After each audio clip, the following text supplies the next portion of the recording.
people like me. You need people like me so you can point your f***ing fingers and say, that's the bad guy. That's the bad guy. That's the bad guy. That's the bad guy. That's the bad guy.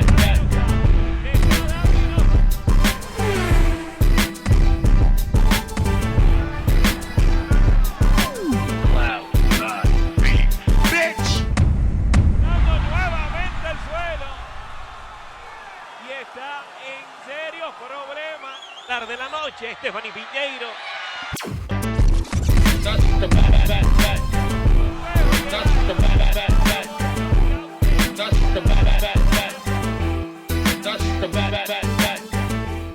Welcome to the motherfucking relay. We're covering today's top boxing news. Okay, we'll start with this. What are Devin Haney's latest thoughts on what can only be described as Ryan Garcia's mental breakdown? Devin believes Ryan might retire before fight night. That's what he said in so many words. Do I believe that Ryan is having a legitimate mental health crisis? Is this a genuine breakdown, or is this just a drama queen looking for a way out of a fight he really doesn't want to have? I tend to lean towards the latter more than the former. And I'm not going to apologize for that. Here to announce my return back to Instagram. Now, over these past couple of days, you guys have seen some pretty intense things. I understand what they are and I understand what they look like. But I'm coming back to announce I'm not going to speak on any other topic other than boxing, sports, and my fight. That's the only thing I'm going to be talking about. And I'm training for this fight. I want everybody to know this fight's still on. 420, 5 weeks of super focus. I have PBD helping me in this camp and many other warriors. So I thank you guys for the support, and I'll see you guys on 420. If you yourself think he's going through something, that's all well and good, but I don't. I think he's just another prima donna, just another drama queen. It's too easy to exploit. This is one of the more known fighters in the American boxing scene. And when you take a step back and take it all in, what's going on in the American boxing scene, or what's not going on in the American boxing scene as opposed to what's happening abroad. Inoue just announced big fight with Luis Nery in Japan. This weekend we're going to be seeing Joshua versus Ngannou in Saudi. Beterbiev versus Bivol in June. That's the silver lining, that today's boxing scene is not as reliant on an American presence or an American boxer to keep the machine running, that today's boxing scene is a lot more global, and there are global stars and great fights that are happening outside of America, because inside of America, it's more about what's not happening. How Devin Haney versus Ryan Garcia might not happen. Devin Haney versus Gervonta Davis. Nope. Shakur Stevenson versus Gervonta Davis. Nope. Canelo versus Benavidez, irrespective of who you want to blame, and irrespective of what you might think is going on,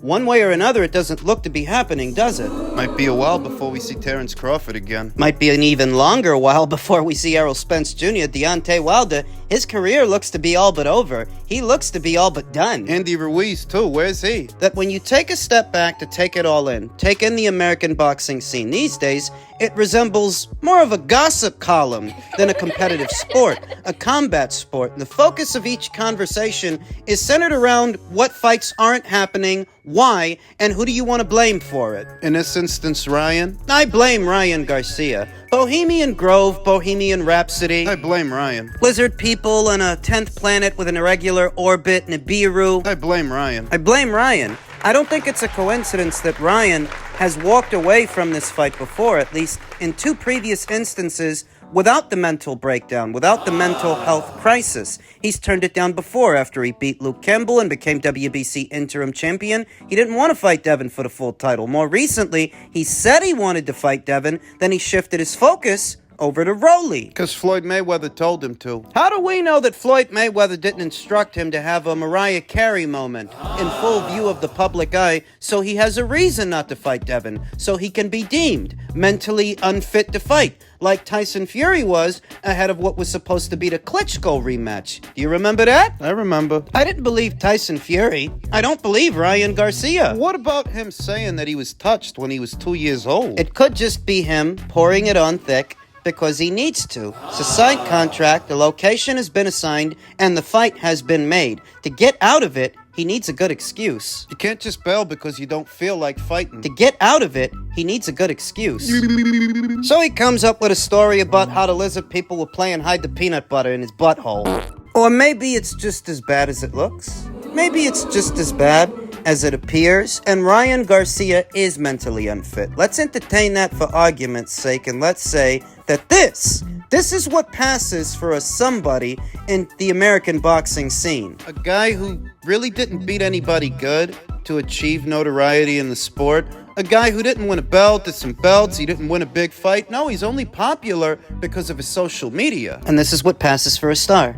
This is what passes for a somebody in the American boxing scene. My God. What? We used to produce fighters like Evander Holyfield and Mike Tyson, Ray Mercer, Burt Cooper, Roy Jones Jr., Floyd Mayweather. This is what we're reduced to. Ryan Garcia is what passes for a somebody in the American boxing scene. We used to produce guys like Mark Breland, Terry Norris, Gerald McClellan. so that in 2024, a guy like Ryan Garcia could pass for a somebody in the sport of boxing. Maybe he's not crazy. Maybe he's faking it. Maybe he is crazy. He is losing it. This is what passes for a somebody in the sport today. A guy who can't hack it. Jared Anderson can't hack it. He keeps getting in trouble. What's supposed to be another one of our bright young up-and-comers in the sport today can't stay out of trouble with the law. He had to issue a public apology. He saw the people on ESPN talking about his latest run-in with the law, and he got mad at them. He got upset. Starts blasting them on his social media. I'll tell you what. What? How about you don't get to fight on the platform no more,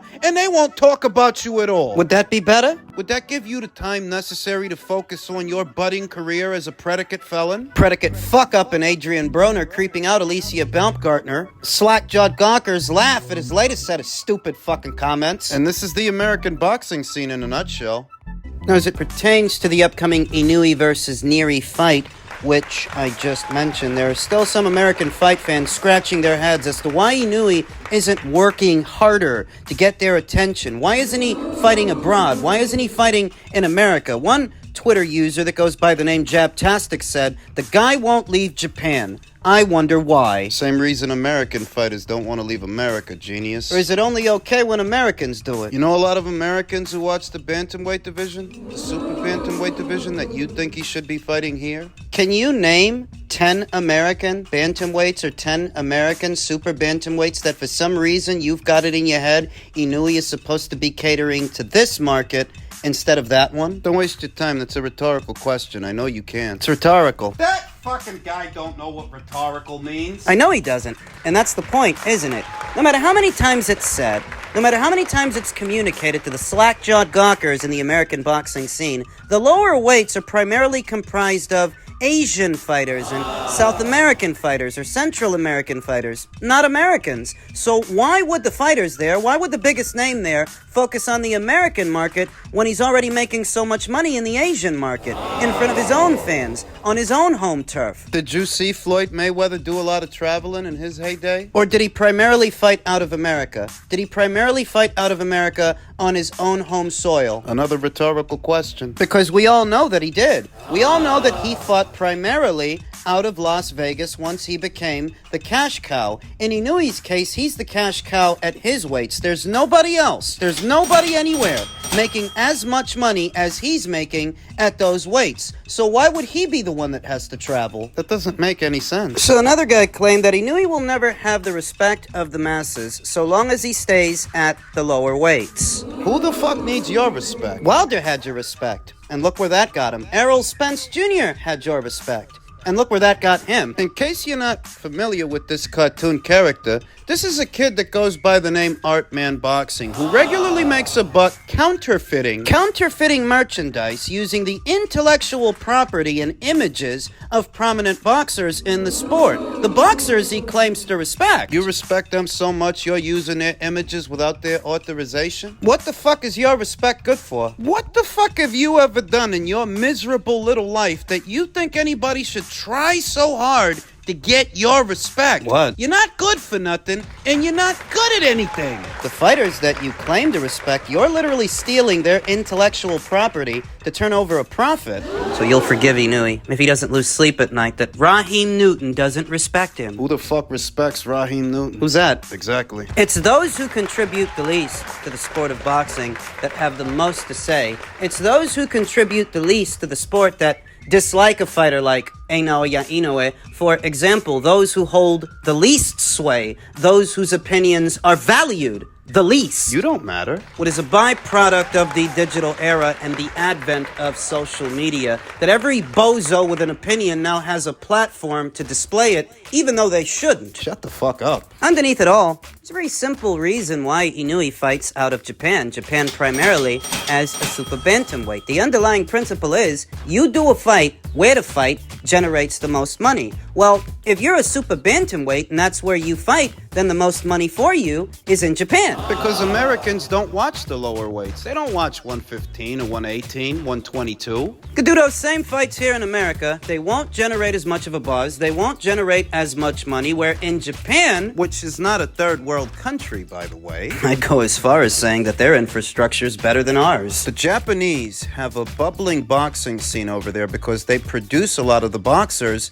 that box at those weights. It seems unbeknownst to most that before Chocolatito even came to America and started boxing on HBO, he was boxing in Japan. Before he was an HBO fighter, he was a Taken Promotions fighter. The Japanese market is a more fervent and vibrant market for, say, a flyweight, a super flyweight, a bantamweight, or a super bantamweight than the American market is, because Americans don't watch those weight classes. So I reiterate, Why would Inoue come here? Why? For less money? Would you work for less money? Do you even work? You're gonna travel abroad, fight abroad, for less money than you could be making staying home. Does that make sense? You know what they're implying? They're implying that the real reason Inoue fights almost exclusively out of his native Japan is due to foul play. That he can get away with things over there that he may not be able to get away with over here, but that's a double-edged sword, isn't it? You could make that same argument about American fighters. Because American fighters are so clean, right? American fighters like Ryan Martin, who tested positive for a banned substance after the Josh Taylor fight. American fighters like Jarrell Miller, who tested positive not once, but twice for several banned substances back to back. Because the commissions in America are so stringent. They're so strict. Like the Yaqui Pascua tribe that allowed Oscar Valdez to have that fight with Robson Conceição anyway, even though he tested positive for a banned substance. They let him fight anyway. They didn't strip him. They didn't stop him. They allowed the contest to go on.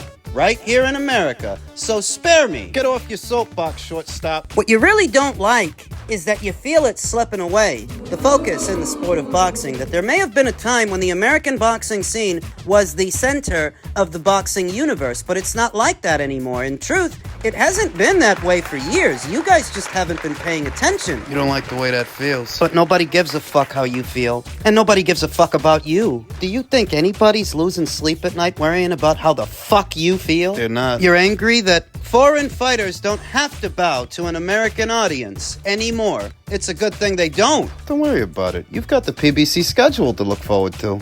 Just in keeping with the theme of actual boxers that actually want to box, fights that are actually happening, Dmitry Bivol posted this image to his Instagram account. It reads, "The camp has started before the June 1st fight. The undisputed showdown with his countrymen and the only other champion at this weight, Unified Ring Magazine and lineal champion Artur Beterbiev, a fight that was not possible in the American boxing scene for all of its history and lineage. Today's boxing scene..." They're not interested in seeing two Russian nationals, even two very good ones like Artur and Dmitry, lock horns. In America, there's only so much money to make this fight happen in tandem with the promotional politics, platform politics that would have gotten in the way. That Top Rank wasn't going to send Artur over to DAZN, and the people at DAZN, while they may have been willing to send Dmitry over to Top Rank, what was Top Rank going to offer him? Not a lot. Left to the American boxing scene and the promoters themselves, the fight wouldn't have happened. Enter Turki Al-Sheikh and that Saudi Arabian wallet, that Saudi Arabian money that is making this fight possible at no expense to Matchroom, at no expense to Top Rank, because they're paying for it. I don't think people realize how much that helps. Since the Saudis are the ones paying the fighters and paying for the show to happen, the show is happening at no expense to Matchroom, at no expense to Top Rank, which creates a cash surplus. The money you would have spent on Dmitry Bivol's next fight, the money you would have spent on Artur's next fight, you don't have to spend it. The Saudis are doing that. So you can reallocate those dollars, those resources, to making another fight with two other fighters. And you still get the content without the risks. You're still getting high quality content, the highest quality content for the light heavyweight division at no expense to you or your annual budget, which will in turn help to satisfy your broadcast partners, that you didn't have to spend an arm and a leg, you didn't have to spend a small fortune getting these two guys in the ring because somebody else stepped in and did it for you. Beautiful. The fight itself is a lot closer now than I thought it would be, because I thought by the time that Artur Beterbiev shares the ring with Dmitry, he'll start looking his age, he'll start slowing down. That's what I thought. I was wrong. Artur Beterbiev looked just as, if not more menacing in his last fight than he has in previous years. How he looked with Callum Smith, he looked every inch the monster that he's made out to be, and it's questionable as to whether or not Dmitry Bivol will be able to deal with that. What is Dmitry Bivol's strategy? I mean, he couldn't knock out Joe Smith Jr. He couldn't knock out Lyndon Arthur. How's he going to deal with this guy? How's he going to hold him back? How? Just a refresher. I believe that Dmitry Bivol's strategy for Artur Beterbiev is a balance of offense and defense, staying on his toes and disrupting Artur's rhythm, not allowing him to gain momentum by being the only one that engages, being the only one that comes forward. I think Dmitry's going to bounce in and out. Interrupt Artur. Disrupt Artur, because he does have hand speed, he does have foot speed, he may be able to beat him to the punch. He can't pile on damage as quickly as Artur, but he can stun him. Bouncing back and forth, stepping into the straight punches. Putting 1 and 2 punches together while he does it, then safely exiting the pocket because he's fast enough to do it. He's fleet of foot. Saw that in the Zerto Ramirez fight. I know. Artur Beterbiev is a much bigger puncher and a more dangerous fighter, a better boxer than Zerto. But I think the strategy's going to be similar. In and out, on your toes, straight punches from the outside, 1 and 2 punches at a time, then exiting the pocket. You don't stay there too long with Artur because that's what he wants, and that's where Artur can overpower Dmitry. Strategy's got to be a bit of offense and defense, a good balance of the two, because you can't spend all night retreating from Artur like Marcus Brown did. Eventually he's going to get to you, and you can't spend all night engaging him like Anthony Yarde did, because that's where he'll overpower you. You can't just do one, you have to use both. Move when you need to, fight when you need to. Alternate. It's not easy. It's easier said than done, but all things are. So I think the fight is a closer fight than I originally anticipated. There's a chance Artur stops him. Even with that strategy, even with that game plan, there's a chance that Artur proves to be too much for him. Though what separates Dmitry from anybody that Artur's fought so far is he moves a lot better than those fighters, and he's a lot more accurate than those fighters, even if he's not a bigger puncher. That marriage of speed and accuracy, that by itself can go a long way, even if you're not the biggest puncher. Like what we used to see with Floyd Mayweather. 12 rounds, 36 minutes inside the ring with Artur is a long time. We'll see what happens.